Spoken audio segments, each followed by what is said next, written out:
Tidak ada yang bisa membangkitkan semangat itu kecuali Dia, la ilaha illallah. Siapa nama Dia? Allah. Adakah Tuhan selain Dia? La ilaha illa huwa. Apakah Dia itu hidup? Dia tidak hidup, tapi Dia maha hidup, Al-Hayyu.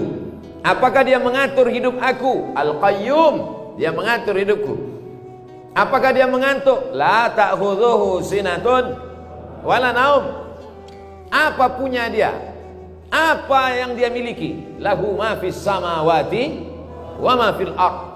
Ada yang bisa menolong kecuali selain Dia yang memberikan pertolongan. Man dzalladzi yashfa'u 'indahu illa biiznih. Tahu Dia apa yang ada dalam hatiku, dalam kepalaku. Ya'lamu ma baina aydihim wa ma khalfahum wa la yuhituna bi syai'in min ilmihi illa bima syaa'. Hebat kekuasaan Dia. Wasi'a kursiyyuhus samawati wal ardh. Susah Dia mengurus hidup aku. Wala ya'uduhu hifzuhuma. Hebat Dia. Wa huwal aliyyul azim. Ayat apa itu? Ayat kursi. Belum lagi ayat meja, itu baru kursi aja. Oleh sebab itu kalau kita down, yang membisikkan down, rasa hilang semangat, rasa takut, rasa cemas, rasa ngeri, itu setan. Asyaitanu ya'idukumul faqra. Setan membisikkan dalam hati kau rasa takut, rasa cemas, rasa ngeri. Wallahu ya'idukum maghfiratan minhu wa fadla. Allah membalasnya dengan kebaikan, kemuliaan. Oleh sebab itu lawan bisikan-bisikan ini. Ini memang sudah kerja setan. Alladzi yuwaswisu fi sudurin nas minal jinnati wan nas. Oleh sebab itu diusir dia. Setan itu kerjanya bersembunyi, macam tikus kedatangan kucing. Kalau kucing datang, sembunyi dia. Begitu kucing pergi, datang dia. Yang bersembunyi datang dan pergi itu namanya khannas. Maka disebut dia dengan qul a'udzu birabbin nas, malikin nas, ilahin nas, min syarril waswasil. Makanya kalau datang dia berbisik, cepat-cepat kita baca. Sependek-pendeknya a'udzubillah. Agak panjang sikit, a'udzubillahi minasyaitonirrajim. Lebih panjang, a'udzu bikalimatillahi tammati min kulli syaitani wa hammati wa min kulli ainin lammah. Hafal ayat kursi, baca pelan-pelan. Allahu la ilaha illa huwal hayyul qayyum, la ta'khudhuhu sinatun wa la naum, lahu ma fis samawati wa ma fil ardh. Man dzalladzi yashfa'u 'indahu illa bi idznihi, ya'lamu ma baina aydihim wa ma khalfahum, wa la yuhituna bi syai'in min 'ilmihi illa bima syaa'. Wasi'a kursiyyus samawati wal ardh, wa la ya'uduhu hifdzuhuma wa huwal 'aliyyul 'azim. Down waktu pagi, salat duha. Usolli sunnatat duha raka'atain lillahi ta'ala. Allahu akbar. Serahkan semuanya kepada Allah. Besar masalah ini, hebat wabah COVID-19 ini. Ada yang maha hebat, Dia yang punya kuasa. Innama amruhu idza arada syai'an ayyakula lahu kun. Angkat kedua tangan, Allahu akbar. Allah saja yang maha besar, yang lain kecil. Allah saja yang maha hebat, yang lain sepele, remeh-temeh. Serahkan semuanya kepada Allah. Inna salati wa nusuki wa mahyaya wa mamati lillahi rabbil alamin. Di ujung solat pun begitu juga. At-tahiyatul, penghormatan. Mubarakatul, keberkahan. Sholawatul, doa-doa. Thayyibatul, yang baik-baik. Punya siapa? Lillah. Bukan punya kita. Kita ini tak ada daya, tak ada upaya, tak ada apa-apa. La haula la quwata illa billah. Jadi berlindung itu kepada Allah. Kau semangat kali ku tengok. Kemana kau berlindung? Ke dukun. Dukun aja udah tobat sekarang. Tak dukun, tolonglah aku udah hijrah dah, kata dukun. Kau hebat kali sekarang. Siapa kawan kau? Tuyul. Kau pakai tuyul. Orang udah pakai begu ganjang. Tuyul kan tentu setan pendek. Oleh sebab itu tidak ada tempat berlindung kecuali kepada Allah SWT. Cuman berlindung kepada Allah ini, wasta'inu bis sabri was shalah. Tidak ada cara lain membangkitkan semangat ini kecuali dengan sabar dan sholat. Sholat, sholat, sholat. Jangan sampai tinggalkan sholat. Alhamdulillah, Masjid Muslimin JCT Johor sampai tak muat melimpah ruah. Oleh sebab itu, yang mau saya katakan, hidup ini kita berpikir baik, berniat baik, insya Allah Allah kasih baik. Amin. Kalau datang tak baik, berarti itu ujian dari Allah SWT. Banyak kali hidup ini ujiannya Pak Ustaz. Dunia ini tempat ujian. Kalau kau mau tak ujian, mau kemana lagi? Mau ke alam kubur, ada ujian di situ. Disitulah ujian lisan. Marabbuka, pertanyaan. Masih syukur kalau kau pejamkan mata, begitu buka ditanya mau sarapan apa. Coba kalau pas kau buka mata, marabbuka. Oleh sebab itu maka hidup ini adalah ujian. Ahasiban nasu ayyutraku ayyaqulu amanna. Apakah manusia itu dibiarkan begitu saja mengatakan kami beriman, wahum la yuftanun, sebelum dia diujian? Maka sesungguhnya yang sedang kita hadapi ini adalah bagian dari ujian. Insya Allah kita lulus semuanya ujian. Yang namanya virus itu tidak pernah hilang dari dunia. Virus influenza, sampai sekarang masih ada virus influenza. Penyakit malaria, sampai sekarang masih ada malaria. Bahkan muncul pula adiknya, Malarindu namanya. Begitu juga dengan COVID ini, COVID-19, COVID-19. Nauzubillah, mudah-mudahan tak disusul COVID-20, COVID-21, COVID-22. Jadi dia tetap ada dan kita ikuti protokol. Ustadz Abdul Somad boleh ceramah ke Medan kalau ada protokol. Saya bilang, saya ceramah pakai protokol ini sebelum COVID memang udah ada protokol. Protokol kesehatan. Begitu sampai tadi di pintu tembak. Cuman di medannya agak sopan sedikit. Di tempat lain kening awak ditembaknya. Pang. Di sini agak segan dia ke tangan. 36 masuk. Sempat 39 tadi batal ceramah. Habis itu dikasih hand sanitizer tangan. Jumpa sama Pak Gubernur, salam siku. Oleh sebab itu kita tetap jaga protokol, pakai masker. Saya sebetulnya tutup dari tadi, cuman mau ceramah nih buka. Kalau saya pakai masker itu macam buku-buku nanti. Ini saya jelaskan semua supaya tak jadi fitnah. Oleh sebab itu maka bangkitkan semangat. Kalau semangatnya down di waktu pagi, sholat duha. Kalau semangatnya down di waktu siang, qabliyah zuhur, ba'diyah zuhur. Kalau semangatnya down di waktu petang, qabliyah asar. Kenapa Ustaz tersebut sholat subuh, sholat zuhur, sholat asar? Itu memang sudah wajib. Yang sunat-sunat ini membangkitkan semangat kita. Down di waktu malam, sholat tahajud. Kau kalau down di waktu malam, apa yang kau laksanakan? Real Madrid Pak Ustaz. Bangkitkan semangat kita. Oleh sebab itu maka Allah akan menolong man tawadha'a lillah. Siapa yang merendahkan dirinya kepada Allah, illa rafa'ahullah, maka Allah akan mengangkat derajatnya. Tu'izzu man tasha wa tudhillu man tasha. Biadikal khair. Kau yang punya kuasa ya Allah. Hasbunallah wa ni'mal wakil. Ni'mal maula wa ni'man nasir. Wala haula wala quwata illa billah. Banyak-banyak zikir, kuatkan. Kalau iman kita kuat, imun kita naik. Imun itu kekebalan tubuh. Naik dia, bangkit dia, semangat dia. Oleh sebab itu maka yang anak-anak jaga kesehatan. Yang sudah tua bangkitkan imun. Baca Quran, berzikir. Saya sudah banyak ketemu dokter-dokter. Saya kalau ketemu sama dokter itu saya tanya-tanya mereka macam-macam. Pak dokter, betul cuci tangan itu bisa mematikan virus? Yang bisa mati dengan cuci tangan itu kuman Pak Ustaz, bakteri. Kalau virus tak bisa katanya. Tak pula saya tanya apa beda virus sama kuman. Masa profesor nanya? Nampak kali bodoh hawa kan? Nanya banyak kali. Jadi Pak Ustaz, kalau orang cuci tangan itu yang mati itu kuman, bakteri. Virus tak mati Pak Ustaz. Yang bisa mematikan virus itu kalau dia jangan kita kasih makan. Apa makanannya Pak Dokter? Makanan virus itu gula. Oleh sebab itu kalau gula itu kita turunkan, maka virus itu mati kata dia. Apa maksud gula ini diturunkan? Puasa sunnah. Jalan-jalanlah sama Pak Gubernur hari Senin sama hari Kamis. Tahankan. Tak makan. Ustaz tahu dari mana? Saya pernah kena.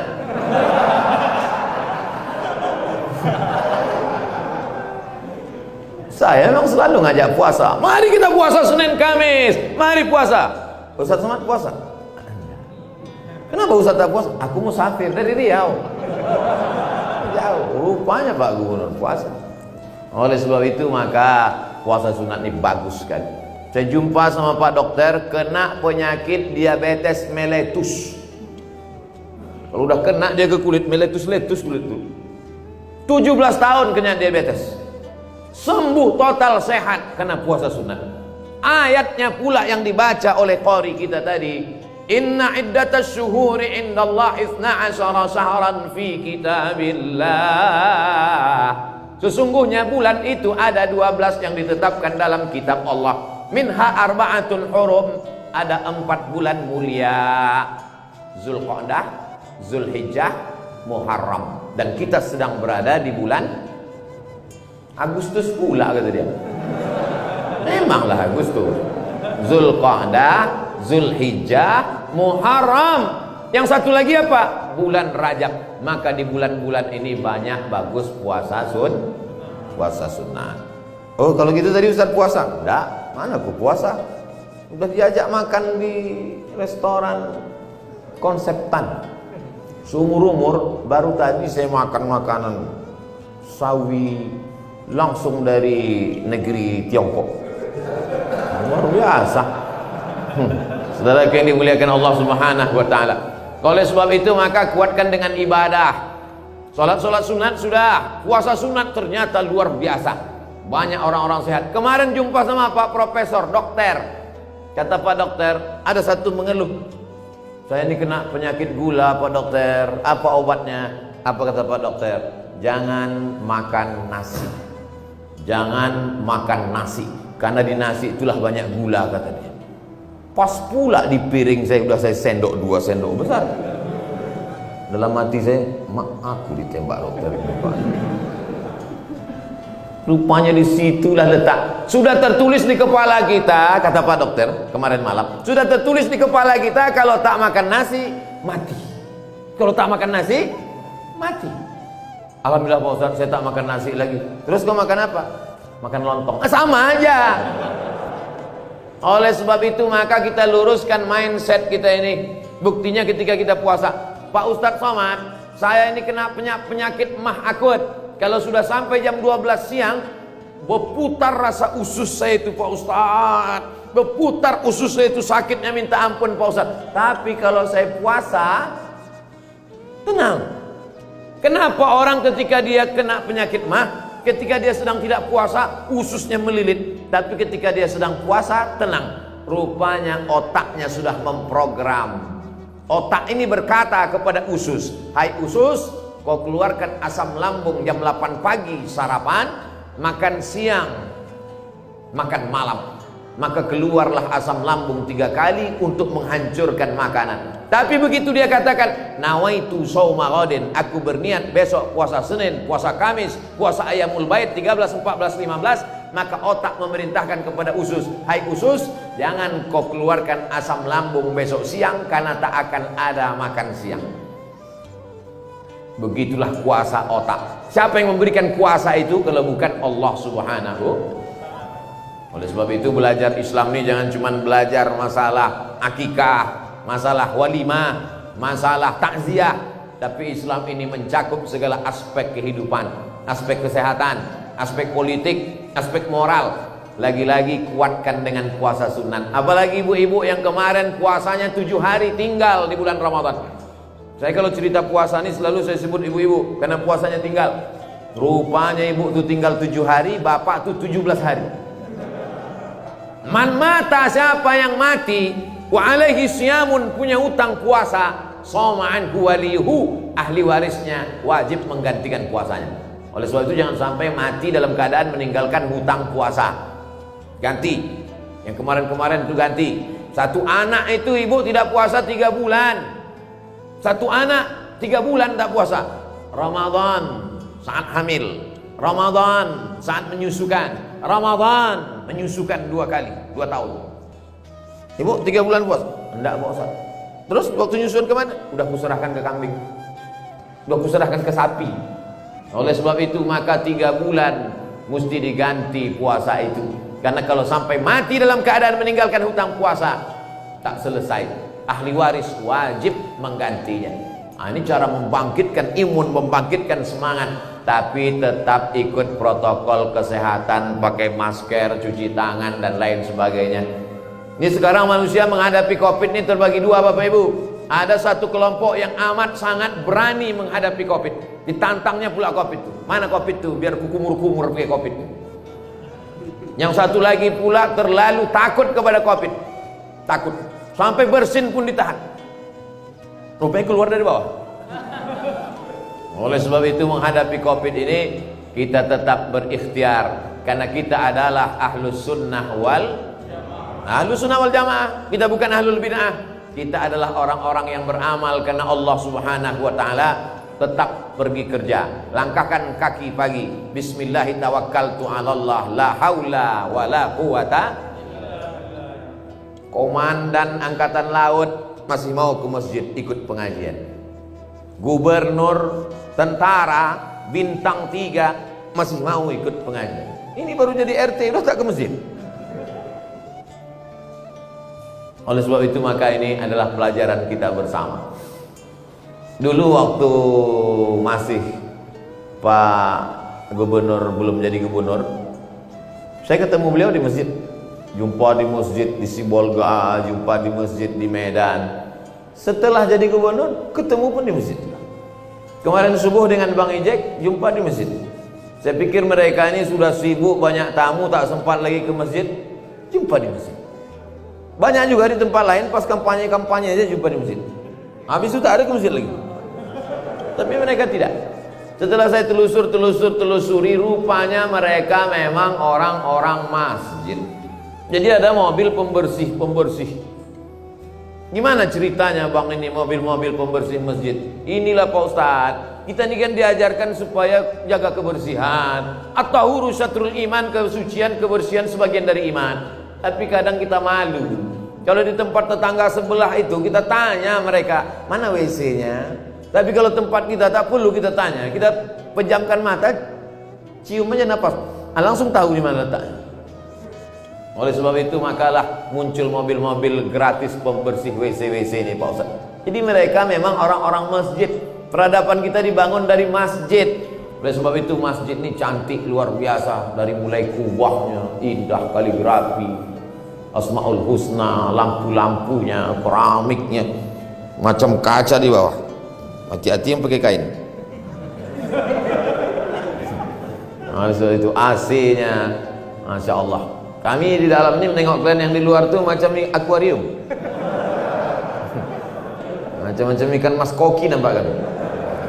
Oleh sebab itu masjid ini kecil tapi Masya Allah artistik. Ada pula papan tulisnya. Itu menunjukkan pengajiannya pakai papan tulis. Betul-betul ngaji. Dan saya tengok jadwalnya penuh. Senin malam Selasa, khotib Jumat. Khotib Jumat memanglah ada khotib kan. Ada pula pengajian. Oleh sebab itu maka ini pengajian-pengajian di hidup. Kalau tidak, na'udzubillah, anak-anak muda. Itu anak-anak muda. Kalau sudah anak muda ke masjid, insya Allah selamat. Selamat dari narkoba, selamat dari pergaulan bebas, selamat dari LGBT, selamat dari perbuat anak-anak muda. Dari mulai pintu tadi anak-anak muda sampai ke dalam banyak anak-anak muda. Oleh sebab itu maka kita bersama berkumpul di masjid, bangkitlah semangat. Adapun bahwa dunia ini macam-macam datang. Ada kalanya datang dari laut, tsunami namanya. Ada kalanya datang erupsi. Kemarin kita melihat awan menggumpal di atas.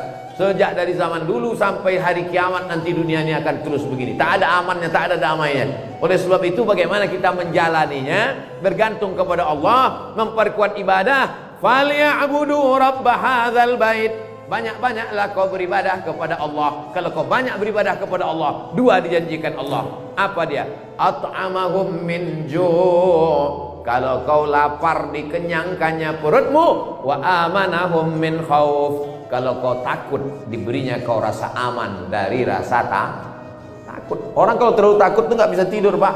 Nggak bisa tidur sampai jam 2 malam mata berkedip-kedip. Gimana nanti kalau mati? Gimana nanti ini mobilnya dijual orang lagi? Mana ini utang-utang di bank ini mati lagi. Akhirnya pergi ke psikiater, ngadu ke dokter. Pak dokter, aku tak bisa tidur udah 2 malam ini Pak dokter. Kata dokter itu dalam hati, kok masih lumayan 2 malam. Aku udah 2 bulan tak tidur. Kenapa ibu pikir dokter itu tak takut dia? Dia lebih takut lagi daripada kita. Karena dia tahu. Kita ini tak takut kan karena tak tahu. Orang tahu itu lebih takut daripada orang tak tahu. Makanya bersyukur juga saya ini banyak tak tahu. Karena kalau tahu makin takut kita. Tapi ketakutan kita kepada Allah, takut pada azab kubur, takut pada neraka, mengalahkan ketakutan-ketakutan pada dunia. Makanya khutbah Jumat apa pesan khatib? Ya ayyuhalladzina amanu, hai orang beriman, ittaqullah, takutlah kepada Allah. Besarkan Allah sehingga kecil dunia ini di matamu.